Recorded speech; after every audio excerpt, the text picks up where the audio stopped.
에베소 6장의 5절에서 9절까지는 종과 상전의 관계에 관한 내용이 기록되어 있습니다.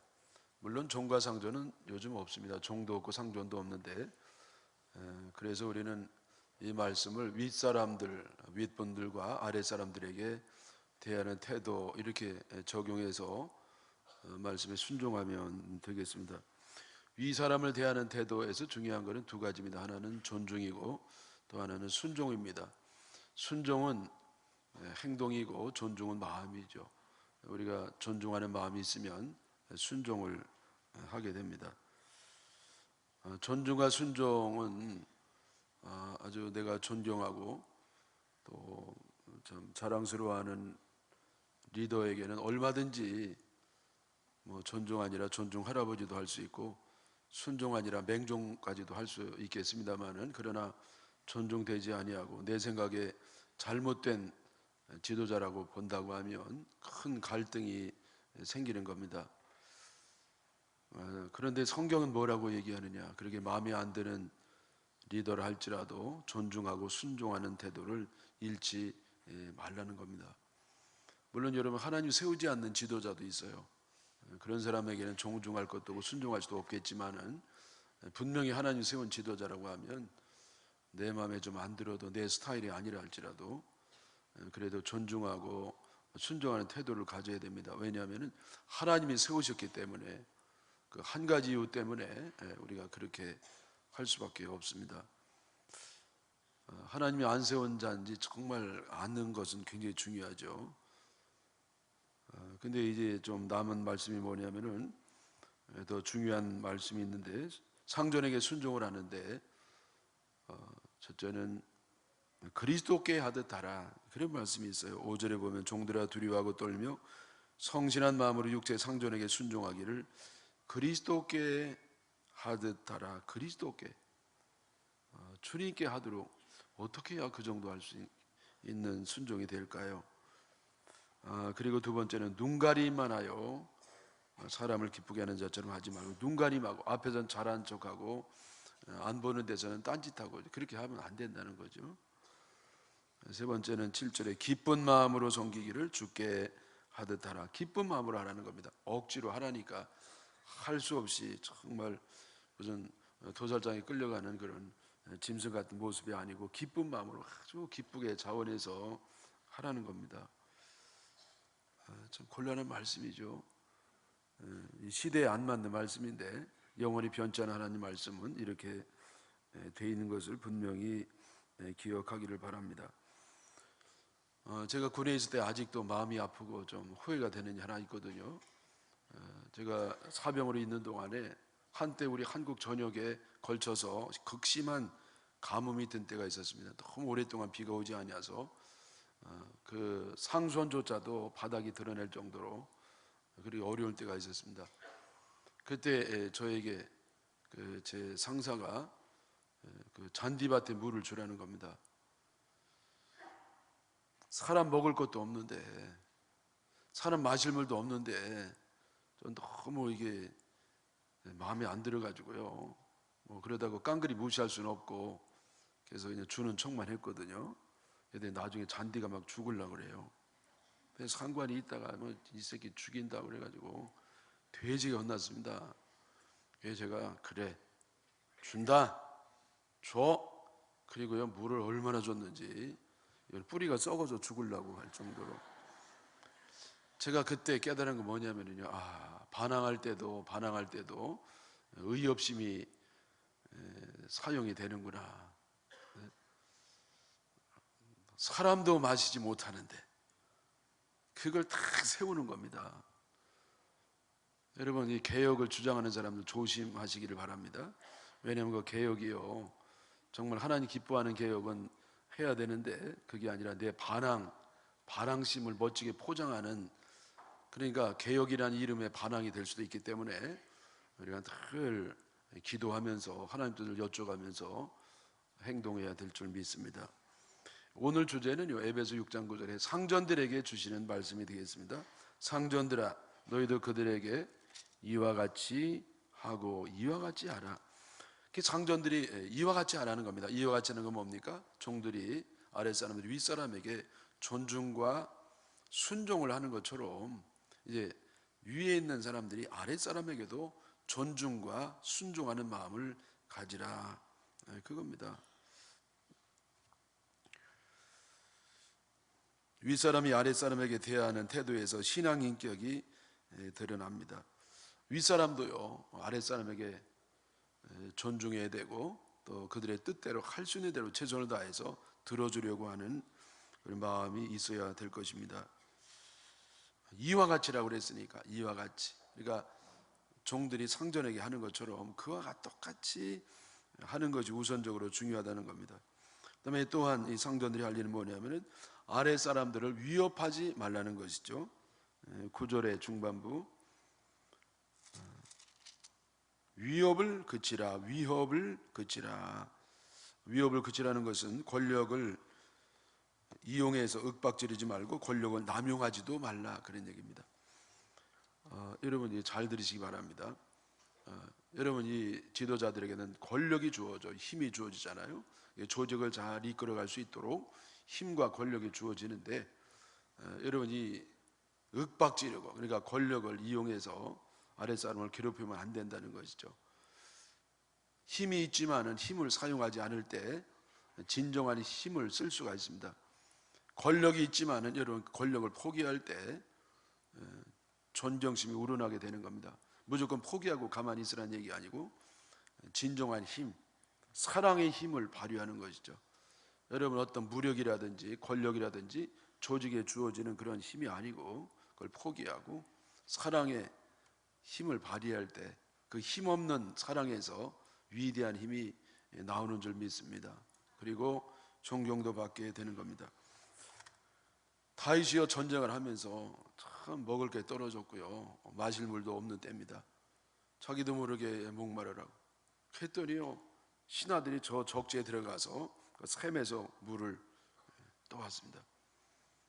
다윗이요 깜짝 놀랐습니다. 세상에 이 푼수입이 있나, 내 저 귀중한 부하를 죽일 뻔했구나. 이 아군 쪽에는 물이 없거든요. 저 적진에 그 샘이 있어가지고요, 거기까지 목숨을 걸고 선호명이 갔다 물을 떠온 겁니다. 다윗이 기가 막힌 겁니다. 내가 내 그 소중한 부하를 죽일 뻔했구나. 차마 마시지를 못하는 겁니다. 여러분 이 다윗이요 그 부하들에게 뭐 진급 시켜준 것도 아니고 봉급 올려준 것도 아니고 뭐 포상 휴가를 준 것도 아니지만은 그 마음이 얼마나 귀한 마음입니까? 그래서 다윗의 리더십은 바로 부하들을 귀중하게 아끼는 그 마음에서 나온 줄 믿습니다. 한 2달 3달 됐나요? 우리 교회 옛날에 그 뉴 잉글랜드 연회 홍석관 감사는 오셔가지고 말씀을 증거하는 가운데 예화를 하나 들은 게 있는데 아직도 제 마음에 큰 은혜로 남아 있습니다. 충청도 어느 지방에 큰 대부호가 있었다는 거예요. 농사를 크게 하는 그런 장로님이신데, 이분이 교회를 다니는데 자기 집에는 머슴들하고 다 같이 다니는 겁니다.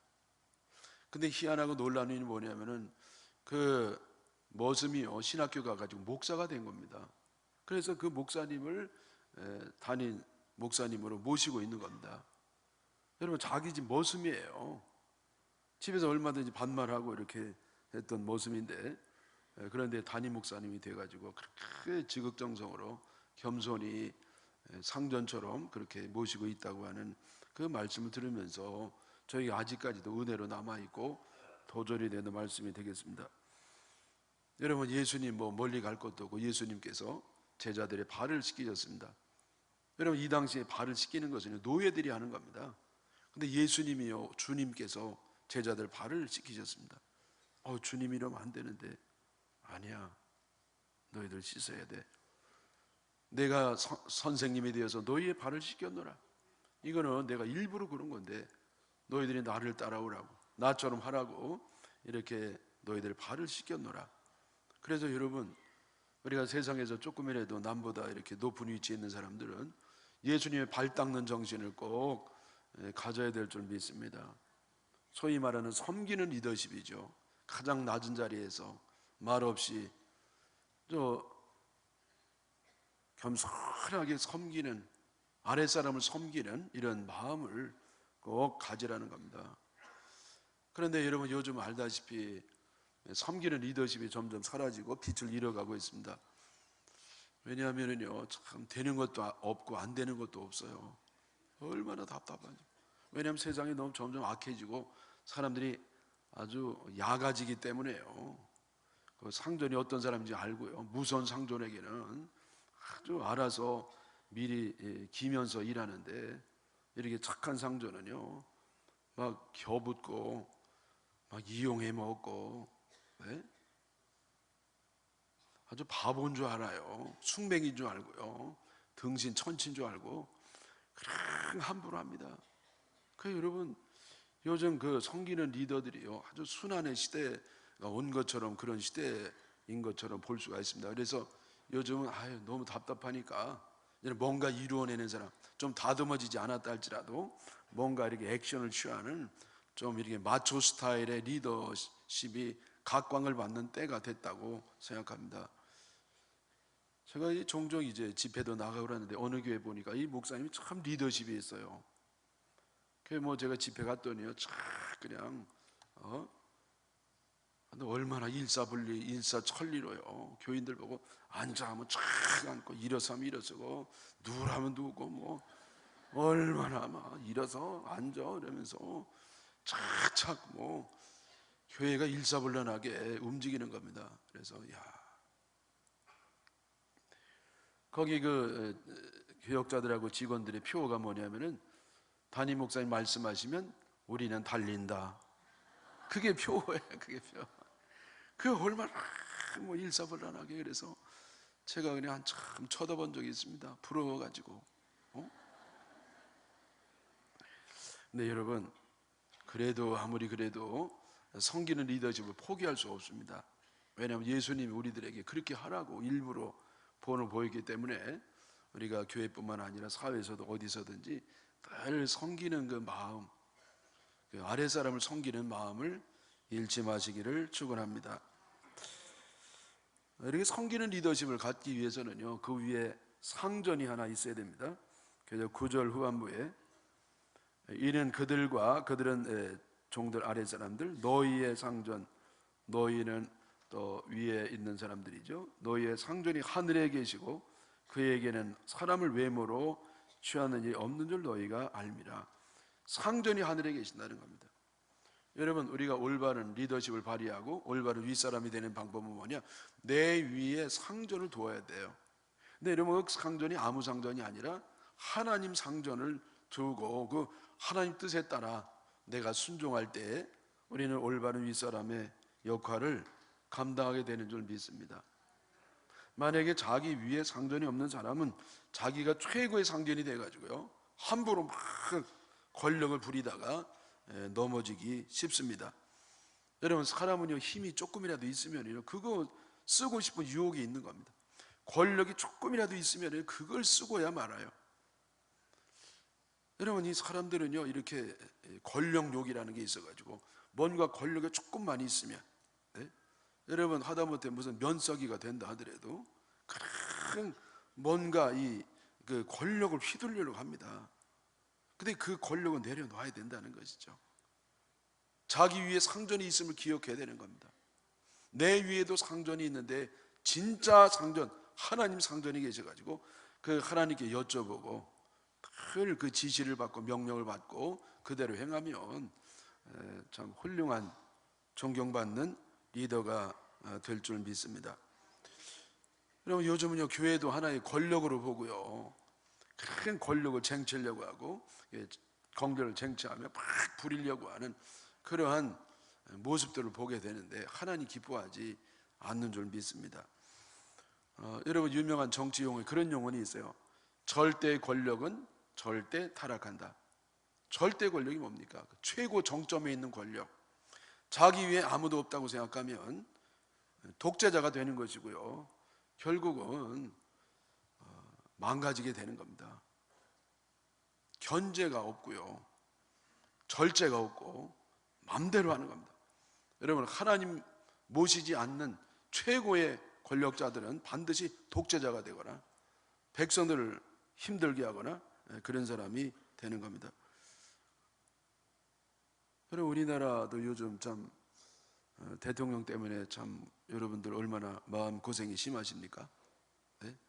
우리나라 대통령이 다 예외 없이 다 맨 처음에 시작할 때는 아주 클린한, 깨끗한, 부정부패가 없고 비리가 없는 그런 정치를 하려고 결심을 했습니다. 예외 없이, 한 사람도 없이. 그러나 여러분, 예외 없이 다 친인척 비리에 연루돼서 끝났습니다. 여러분, 이번 대통령은요, 친인척 비리는 없었습니다만은, 그러나 희한한 친구가 뭔가 이렇게 해서, 아이고, 여러분 또 이렇게 이상하게 끝나지 않습니까? 그 이유가 뭡니까? 왜냐하면 위에 상전이 없어요. 자기의 상전이 있어야 되는데, 여러분 이번 대통령 상전이 있긴 있죠. 근데 웬 신흥 종교 사이비 교주 같은 사람을 상전으로 둬가지고요, 국가의 품격이 떨어지고, 여러분 얼마나 어렵습니까? 네? 그래서 이 상전을 두되 하나님이 상전이 돼야 됩니다. 하나님이. 여러분, 에밀 브룬너라고 유명한 신학자가 그런 얘기를 했습니다. 리더는 반드시 하나님의 상전을 둬야 된다고. 그러지 않으면 절대로 정치를 바로 할 수가 없다고 얘기했습니다. 여러분, 신앙인이기 때문에 드린 말씀이 아니고, 이게 세계 역사가 증명해 주는 것이고 역사의 원리가 된다는 겁니다. 그래서 여러분, 우리는요 언제든지 바로 참 조심해야 되고 절제해야 되고 늘 겸손해야 되고, 무엇보다도 하늘의 상전을 내 상전으로 두고 그 지시를 따를 때 참 윗사람으로서 역할을 잘 감당하게 되는 줄 믿습니다. 여러분, 이 성경의 그 왕들이요, 하나님을 상전에 뒀을 때는 다 빛나는 지도자가 됐습니다. 그런데 하나님의 지시를 이렇게 어기고 상전에 두지 않을 때는 저렇게 큰 사고를 치고 그런 걸 봅니다. 이스라엘의 초대 대통령이 사울 왕입니다. 맨 처음에 잘했습니다. 성실했습니다. 근데 나중에는요 비참한 최후를 맞이하는데, 왜냐하면 하나님을 상전으로 두지 않기 때문에. 겉으로는 뒀습니다. 사울이 신앙이 있었거든요. 하나님 섬겼거든요. 그러나 무늬만 신앙인이었습니다. 진정으로 하나님 상전으로 두지 않았습니다. 그 증거가 뭐냐면 전쟁에 나가가지고 하나님 말씀대로 안 한 겁니다. 사울 왕이 잘했어요. 전쟁하는데 승리한 다음에, 물론 하나님 은혜로 승리했죠. 그런데 적장을 살려둔 겁니다. 잘했습니다. 그 살려둔 게 얼마나 그 유용 가치가 있습니까? 또 하나는요, 전리품을 잘 보관해 뒀어요. 얼마나 잘했습니까? 그거 없애는 건 낫잖아요. 근데 자기는 너무 잘했는데 사실은 잘못한 겁니다. 왜? 하나님 뜻대로 안 했으니까. 여러분 잘 들으십시오. 우리가 잘한 거는요, 내 생각에 잘했다고 잘한 게 아니라 하나님 뜻대로 한 것이 잘한 것인 줄 믿습니다. 하나님이 왕 죽이라고 그랬거든요. 하나님이 전리품 다 태우라고 그랬거든요. 근데 사울 왕은요 자기 생각대로 한 겁니다. 하나님의 통치를 받지 않았습니다. 하나님의 지시를 받지 않았습니다. 그러더니 결국은요 하나님의 버림을 받아가지고 비참한 최후를 맞이하는 겁니다.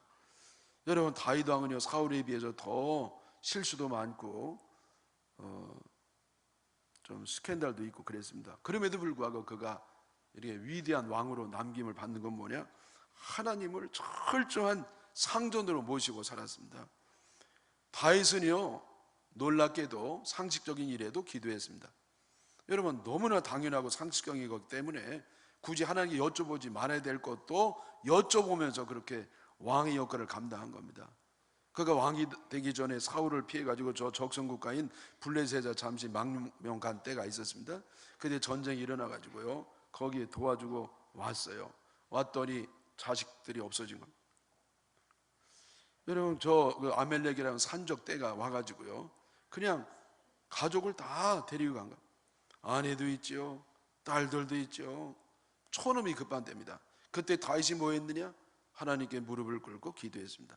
하나님, 따라갈까요? 그래, 따라가면 되찾아올 수 있을까요? 찾아온다. 응답을 받고 갔습니다. 여러분, 이거는 바로 바보 같은 짓이에요. 여러분, 예를 들어서 집에 막 불이 나요. 여러분, 그런 일 절대 없을 겁니다. 예요, 순전히 막 불이 나면은요 그냥 얼른 끄고 봐야 되지 않습니까? 근데 끄지는 않고요, 이 교회 와가지고 하나님 불을 끌까요? 거라 끄면 다 꺼질까요? 꺼진다.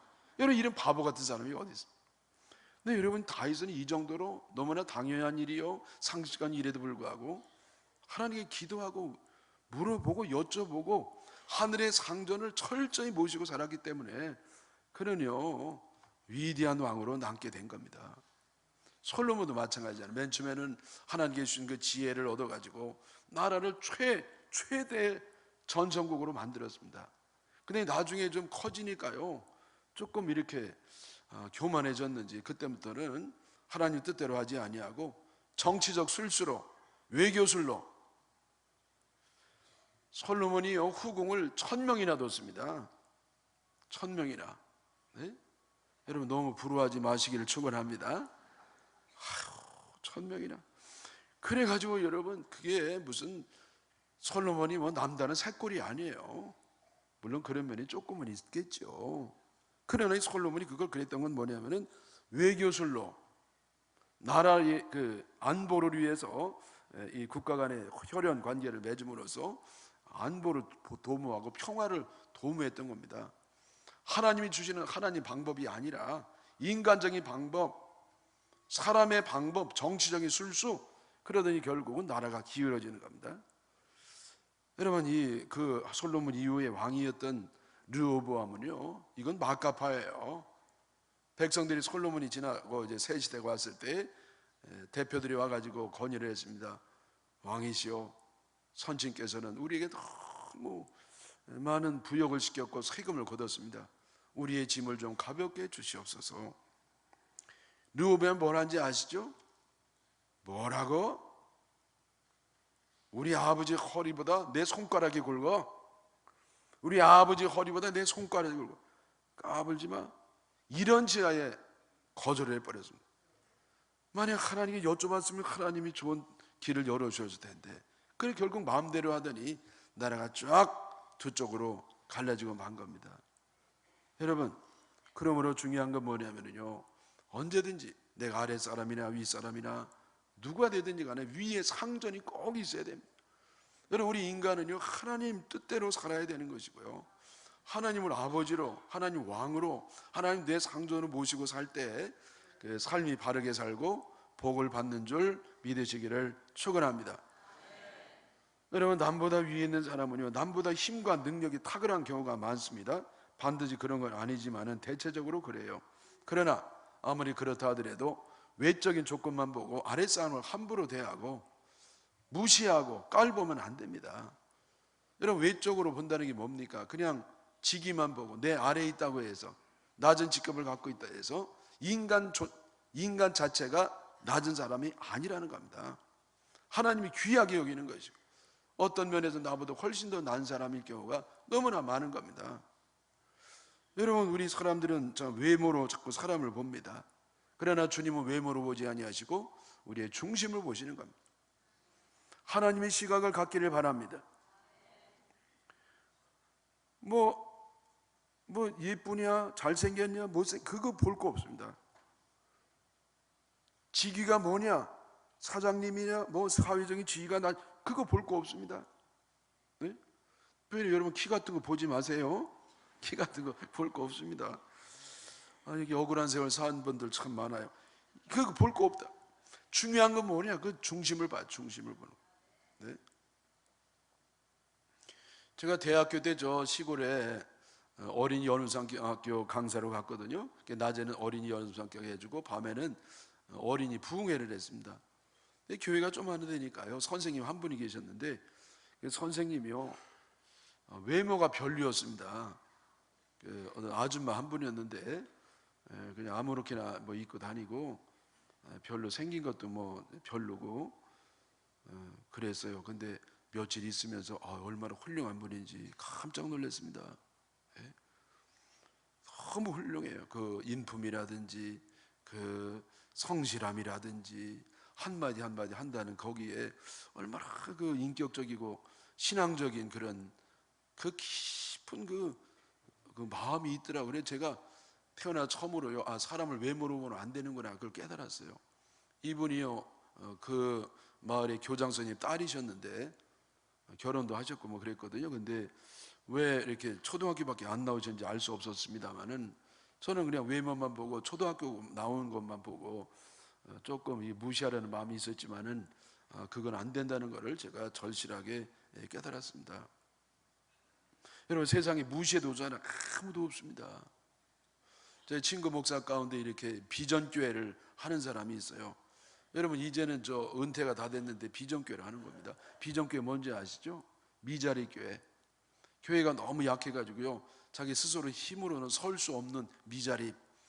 그래서 보조를 받아야만 되는 그런 교회를 맡고 있습니다. 근데 이게 능력이 없어서 맡은 게 아니에요. 저는요, 옛날에 철모를 때는요, 그 능력이 없는 사람이 교회도 작은데 하는 줄 알았습니다. 그게 아니더라고요. 그게 아니에요. 네? 여러분, 누군가 성공한 사람 능력이 많아서 성공하고 성공 안 한 사람 능력이 없어도 된 거, 물론 그런 면도 있지만은 반드시 그런 건 아닙니다. 중요한 것은요, 결정력은 하나님의 은혜입니다. 하나님의 은혜지 내가 뭐 잘나서 아닙니다. 여러분, 실패하고 망하는 사람은 뭐 우리하고 다른 그거 절대 아닙니다. 얼마든지. 여러분, 망하는 건 너무 쉬운 겁니다. 예? 실패하는 건 너무 쉬운 거예요. 우리 집에는 이런 일 없을 것이다. 아니에요. 얼마든지 나도 그럴 가능성이 충분한데도 불구하고 하나님 붙잡아 주셔가지고 있는 거지. 여러분, 이걸 알아야 철이 나는 겁니다. 그게 저는요, 옛날에는 제가 좀 교만해가지고 좀 능력이 없어 그런 줄 알았더니 그게 아니더라고요. 에? 더군다나 그 아들이요, 의사예요. 여러분, 그러니까 능력이 없는 분이겠어요? 아들이 의사인데. 에? 아주 목회를 못해가지고 그냥 뭐 조금 밀리고 그래가지고 저 심산유곡, 두매산골 이런 데서 이게 몇 사람 두고 이제 목회하는 그런 후배도 있는데요. 이게 능력이 없나 그랬더니 그것도 아니더라고. 아들이 카이스트 나왔어요. 여러분, 카이스트 알아요? 그 좋은 학교입니다. 여러분, 그러니까 여러분, 그 무시할 사람 하나도 없는 겁니다. 할머니가 다 이렇게 삐뚤어져 가지고 이렇게 아이고 이렇게 다니시잖아요. 근데 그 할머니 무시하면 안 된다고. 왜냐하면 그 할머니가 대구 향촌동에 빌딩이 2개가 있어요. 네? 물론 뭐 외적인 세상적인 그런 것이 뭐고 사람을 말해주는 건 아닙니다만은 제가 말씀드리는 핵심은 뭐냐? 무시할 사람은 없다는 겁니다. 내 밑에 있다고 해서 사람 자체가 아래 사람이 아니라는 겁니다. 네? 다 귀한 사람, 나보다 나은 사람이에요. 여러분, 나보다 못난 인간이 어디 있습니까? 네? 나는 은혜로 이렇게 서 있을 뿐이죠. 여러분, 200%가 그래요. 200%가. 여러분, 윗사람이 아랫사람을 대할 때 한마디로 딱 좀 말씀드리고 싶은 건 뭐냐면은 가족처럼 대하라는 겁니다. 가족처럼. 가족이라고 생각하면 돼요. 남이라고 생각하지 마시고 내 가족이다, 내 동생이다, 내 남동생, 여동생, 내 누님, 형님. 네? 가족이면은요 잘 대주잖아요. 제 딸도 결혼했습니다만은요, 얼마 전까지만 해도 인턴도 하고 했거든요. 근데 여러분, 인턴 청년들 너무 불쌍합니다. 전혀 안 주기도 하고요, 저도 조금 쥐꼬리만큼 주는 거 있죠. 옛날에도 알긴 알았는데요, 우리 딸이 회사에 취직해봐서 보니까요, 이 새끼들 나쁜 놈도 막 이러더라고. 내가 왜냐하면 내 가족이 당하니까 말이요. 여러분 회사에 있는 사람, 여러분 아래에 있는 사람이 가족이에요. 가족으로 여기면은요 잘 대해줘야 되잖아요. 네? 사랑하는 여러분, 우리는 또 이 사회적인 존재인데 내 위에 사람도 있고 아래 사람도 있습니다. 위 사람은 존중과 순종으로 대하고 아래 사람은 잘 귀히 여기고 아껴주고, 그래서 복 많이 받으시기를 주님의 이름으로 축원합니다.